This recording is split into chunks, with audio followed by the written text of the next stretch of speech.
Daldala keessatti maal beeytaa caalaa eenyu beeytaatu akka murteessaadha. Hariiroon daldalaa dugugguruu lafee duydaati daldala keetiif.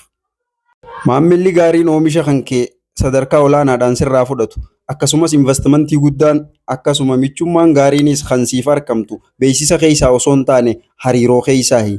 Hariiroon balbala oomisha akkasumas beeksisni kan kee akkasumas gartee beekumsi kan kee sii banuu hin dandeenye hundaa'uu sii banuu dandeessi. Kanaafuu daldala keessatti itti yaaduudhaan namoota daldala keetiif wirtuu duydaa tahan filachuudhaan hariiroo gaarii isaanii wajji uumi. Hariiroo keessattis fayyadamaa tahuu caalaa nama fayyaduudhaan irraa fayyadamuu yaadi.